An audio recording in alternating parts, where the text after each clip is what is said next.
Hello everyone, welcome back. In today's video, we've got another offseason preview video here to discuss. We're looking at the Capitals and the Bolts, the first two teams eliminated from the playoffs. We'll look at what went wrong for them in the playoffs, how they can improve in the offseason to get better for next year, and we'll look at their pending UFAs, RFAs, and draft capital for this upcoming offseason. We'll go to all of that coming up right now.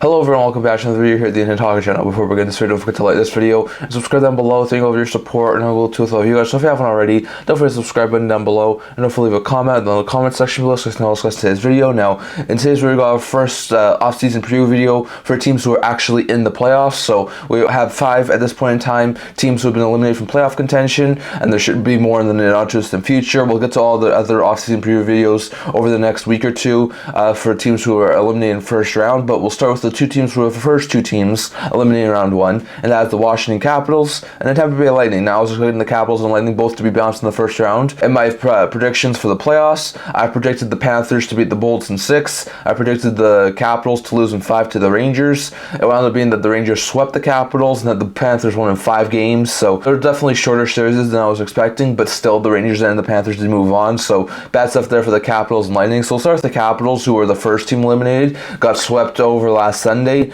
So 3 reasons in my opinion why the Capitals were eliminated by the Rangers. 1, not enough scoring. This team could not contend scoring wise. 5-on-5, they were a little bit better, but still this team had no offense, and most of the problems that they had during the regular season trying to get into the playoffs showed up in the playoffs. They were just outclassed by a really good offensive team, an offensive juggernaut in New York. So this team could not score, could not keep up with the level of scoring that the Rangers were putting up, and time again it cost them the games. So bad stuff there for the Capitals. Second was the Ovechkin disappearing act. He did not look overly good in the playoffs. He pushed himself really hard to help this team make it to the playoffs. He broke the 30-goal mark again, which was fantastic, but looked like he just had nothing left in the tank when it came to the playoffs, and he wound up registering no points, which is really surprising for Ovechkin-led Washington Capitals team. So it's a little bit surprising to see Ovechkin wind up not having a point in the playoffs, which is nearly unheard of, but Ovechkin does not have a point in 4 playoff games, and I think that was another major reason to why the Capitals team was eliminated. I mean, maybe if he scores a couple more goals, he's a little bit better. This team is a little more lethal, but he's not able to get on the board. So interesting stuff there for Ovechkin.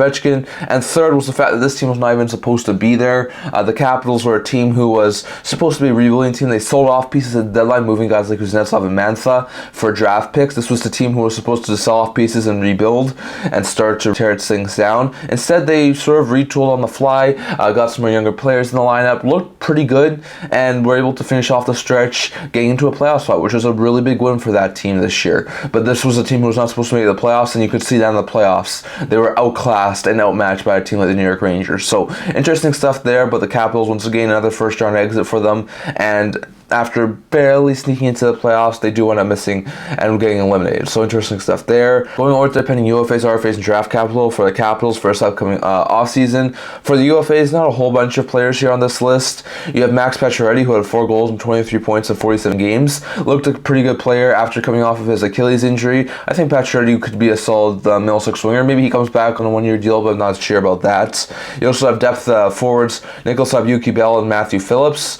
Kubel had 6 goals and 16 points in 60 games. Phillips had a goal and 5 points in 31 games with both the Capitals and the Penguins. Both are decent bomb 6 forwards, but I could definitely see both those guys leave. You also have depth forward Joel Snively, who played most of his season in the AHL. Also had 3 games of NHL action, only had no points, so I think Snively could definitely leave. And you also have Lucas Johansson, who had an assist in 6 games. Decent 7th DA, could definitely see him be brought back, but I could also see him leave, so I'll totally see on that. If you look at the RFAs, the 2 biggest ones are currently Connor McMichael and Beck Malenstein, 2 forwards who looked really good this year. McMichael had 18 goals and 33 points in 80 games. Malenstein had 6 goals and 21 points in 81 games. So both look pretty good, and I think both could be solid players going forward. Malenstein is like a top 9 forward. McMichael is a top 6 center. So I think those 2 could probably be really good pieces long term for the Capitals. So I expect both those guys to be brought back. You also have Actel, who has played in 6 games this year, had an assist. I could see him be brought back. I also wouldn't be too surprised to see him be let go. And then you also have Mitchell Gibson, who's a prospect goaltender. Eventually could be a solid like 3rd stringer, maybe even a backup. So I could definitely see the Caps try and keep him around. So some interesting players there on the RFA side. If you look at the Capitals draft capital for this upcoming offseason in 2024, they don't have a whole bunch of picks, but they do have a couple.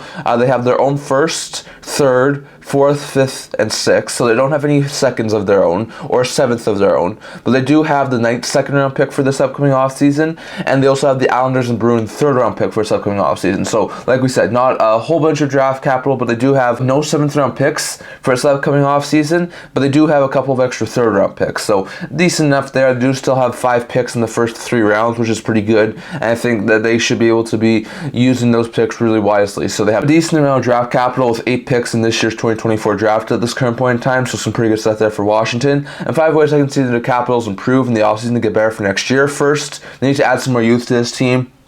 This team is a team in transition. They need to continue to get younger.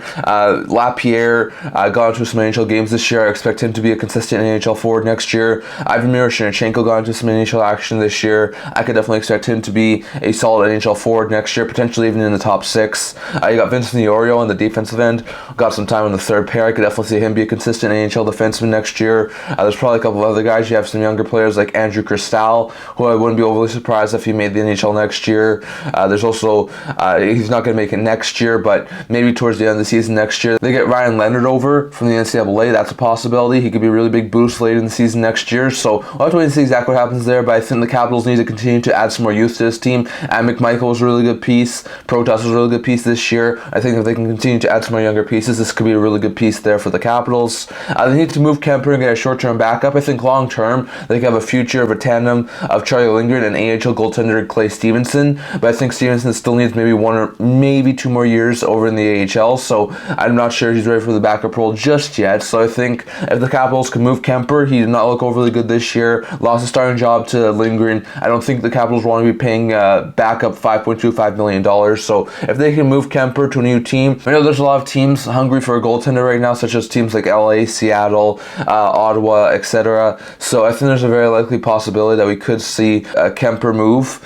He gets moved to a new team, got 3 years left after this year, $5.25 million, and then the Capitals go either via free agency or try and go after a low-end trade option, and they try and get a guy who can work as a tandem with Charlie Lindgren, so someone who can really fit in as like a 1B. I could see them go after a guy like Kakkonen or the Smith or something like that, who can be a 1B goaltender to Lindgren next year and only sign for like a year or 2 while Stevenson continues to develop in the AHL. So that's what I think the Capitals do in net. I think they need to add players for Ovechkin. Ovechkin, over the past couple of years, has seen some of his long-term line mates wind up leaving or being forced to not play. I mean, Backstrom's currently hurt, and he's probably going to not play ever again. Kuznetsov was traded this trade deadline to the Carolina Hurricanes, so those are 2 players who are consistently playing with Alex Ovechkin. They're not there anymore, so I think they need to try and go out and get some more forward help on that top line for Washington, and potentially get some guys who are really good playmakers who could definitely help get Ovechkin the puck so we can get that goal record for Gretzky. So I'm not exactly sure who they target. I'm not sure if they go after free agency or if they use some of their draft capital they have to go after some players in a trade, but I do think that they could try and get maybe 1 to 2 really good forwards. They have the cap space to do so with Backstrom and potentially Oshie on long-term injury reserve to start next season, so they could definitely make some moves work, and I think this Capitals team could be really, really good next year if they're able to get some more offensive weapons for Ovechkin, so I think that's something they need to try and figure out. I could also see them continue to move off some veterans. We saw a move off Kuznetsov this year. We saw a move off Mantha. I think they continue to do that this offseason. I could see guys like Jensen, Trevor Van Riemsdyk, Milano, or Dowd be moved. Dowd's a really good 3rd, 4th line center. Signed for 1 more season after this year, so I could definitely see some teams have interest in him. Milano, Jensen, and Trevor Van Riemsdyk all have 2 years left after this year on their contracts. Milano's making, I think, under $2 million, while Jensen and TVR are making over 3, but both are really good defensemen. Jensen as a 2nd pair defenseman, Trevor Van Riemsdyk more as a 3rd pair defenseman, so I could definitely see the Capitals consider moving all of those guys. Not sure if they move all of them, but I do think they'll have to consider moving some of those guys. And lastly, I think they need to add some more depth scoring. That was another big reason that's why I see them in the playoffs. They did not have a whole bunch of depth scoring, and with them potentially moving on from guys like Pacioretty, Abu-Kubel, some other guys could possibly leave. I think there's a very likely chance they go after some bottom 6 help in the offseason. I could definitely see them trying to add some 3rd line help on top of adding some wingers for Ovechkin, so we'll have to wait and see exactly what happens there, but I definitely think adding some more scoring on top of adding help for Ovechkin is going to be a major thing the Capitals need to address this offseason. So that's my opinion on the Capitals. Those are 3 reasons why I think this team was eliminated by the New York Rangers in such short fashion. Those are pending UFAs, RFAs, and draft capital for the Capitals for this upcoming offseason. And those are 5 ways I can see this team improve in the offseason to get back and better for next year so they can go on maybe a deeper playoff run.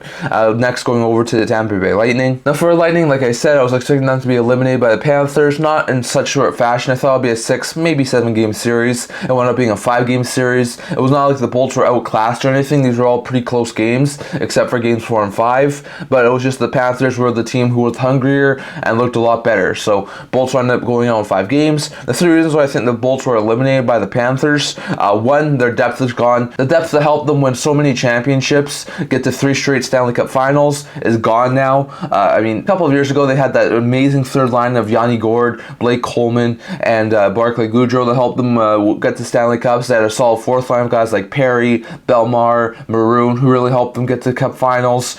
We saw them have some really good depth pieces, like Ian Cole was there at some points. Kevin Shattenkirk, I think, was there for one of their playoff runs. David Savard was there for one of their playoff runs. They had a really deep and really lethal team, and now all that depth is really gone. I mean, they don't really have a solid third line anymore. Their depth on the defensive end is really thin at this point in time, especially with guys like Sergachev not playing until game 4 due to injuries. That depth was really showing, and I think that the Bolts being a way weaker team when it comes to depth than the Panthers showed a lot in this series and was the major reason as to why this Bolts team wound up missing the playoffs. Second was they were not overly great defensively. Like I said, this has something to do with their depth on the defensive end, not having Sergachev. Those were big blows in my opinion as to why this Bolts team was a really bad team defensively. They gave up the 3rd most goals at the recording of this video in the playoffs, only ahead of 2 other teams. I think it was the Kings and one other team. So definitely they were not overly great defensively. Not against Vasilevsky. He actually kept them in a lot of these games this playoffs.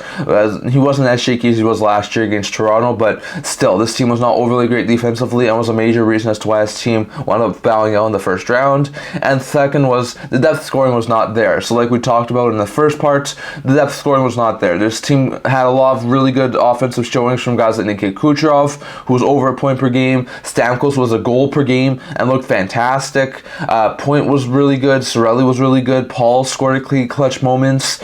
So they had some really good goal scoring, but their bottom 6 was a no-show in this series. And I think that's another main reason as to why this Bolts team missed the playoffs. Depth scoring was just not there for the Bolts in this playoff run, and it showed really much. And it's a Panthers team who can get scoring from just about anywhere. So in my opinion, the depth that helped them win championships being gone, the team wasn't great defensively in front of Vasilevsky, and the fact that their depth scoring was not there this year were the 3 main reasons in my opinion as to why this Bolts team are missing the playoffs and why they're going home so early again in the offseason. So some interesting stuff there. Some significant pending UFAs, RFAs, and draft capital for this upcoming offseason for Lightning. If you look at their UFAs, there's a long list of UFAs here. They did add some pieces at the deadline that are going to be expiring. So first, the biggest one is their captain, Stamkos. 40 goals, 81 points, 79 games played. He's a pending UFA. I think they would love to keep him, but it's going to be a complicated situation. We'll talk about that in a little bit, but I think Stamkos is the main UFA that a lot of people are going to be looking at. You have Anthony Duclair, who had 24 goals and 42 points in 76 games with Tampa and San Jose. He looks like a pretty good player. I would think that the Tampa Bay Lightning would love to keep him. Not sure if they can. You have Tyler Mott, who had 6 goals and 9 points in 69 games. Alex Baraboulet, who had 6 goals, 9 points in 36 games. Mitchell Chaffee, who had 4 goals and 7 points in 30 games. And Austin Watson, who had 2 goals and 4 points in 33 games. All are decent bottom 6 forwards. I think at the right price, Tampa might be willing to keep each and every one of those guys, but I would not be overly surprised if they priced themselves out of Tampa, that Tampa wouldn't be able to keep them, so I'll have to say on that. On the defensive end, you have Matt Dumba, who had 4 goals, 12 points in 76 games with both the Lightning and the Coyotes. Looks like a pretty good defenseman in Tampa. I think the Lightning would love to keep him around. Not sure if they will be able to. And then you also have Calvin DeHaan, who had 3 goals and 10 points in 59 games, and Hayden Fleury, who had a goal and 5 points in 24 games. Both are decent defensemen. I could definitely see both those guys be brought back as like decent depth D by the Tampa Bay Lightning, but I also wouldn't be overly surprised if they were left. So I'll have to wait and see on those guys. But those are some really intriguing pending UFAs for the Lightning. If you look at the RFA side of things, not too much on the RFA side. You have Valtteri Mirella, who had 1 goal in 19 games of NHL action this year. Looked like a pretty good prospect. I think eventually could be a solid third-line winger, so I think he'd be brought back. Fortier and Brown, who both did not have any NHL action this year, I think could both be brought back. Both are decent players. Brown was on long-term injury reserve the entirety of the season. Fortier is a really good prospect for the Lightning. I think both of these guys could be brought back. And then you also have Hugo Allenfeld, who not have a game of NHL action this year, but I still think could be a solid backup long term for the Lightning. So I think he probably winds up resigning with the Lightning too. So those are some interesting RFAs for the Tampa Lightning for this upcoming offseason. The current draft capital for Lightning, very little, next to none. They have their own 5th, their own 6th, and then theirs as well as the Wild and Hawks 7th round picks for this upcoming draft. So they have 5 picks and none in the top 4 rounds. So bad stuff there for Lightning, who don't have a ton of draft capital over the next year, and they also don't have a ton of draft capital next year as well. And 5 ways I can see this Bolts team improve in the offseason to get better for next year. One, they need to figure out the Stamkos situation. That's probably the biggest situation they need to figure out. Stamkos was a fantastic player this year, was one of the better players of the Lightning in the playoffs. He showed that he should still be paid really, really well. I think he could get somewhere between 7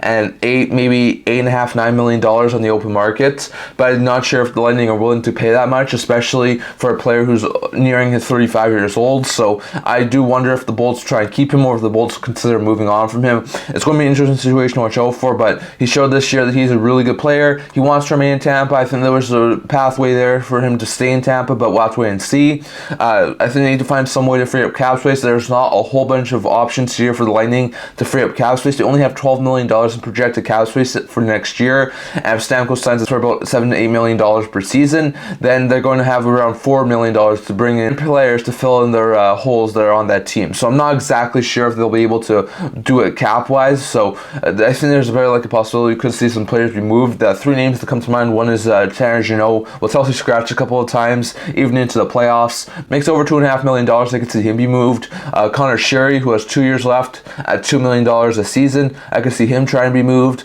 And even though he signed a long-term deal and is a really good player, I think there's a possibility they could try and move Eric Chernak, given the fact they have Perbix, who's cheaper and looks pretty good. So I think there's a possibility they could try and move Chernak to try and free up some cap space, but that's a little bit more of a reach. But definitely, I think Bolts need to try and figure out some ways to free up cap space. I think they need to add some more younger and cheaper players. I think they need to get some more of the younger prospects into the lineup. You have Felix Robert, who's a good young player. Ethan Gauthier, who they drafted last year in the 2nd round, is a really good player. Like we talked about, Morella could be a really good player. Groshev, Edmonds.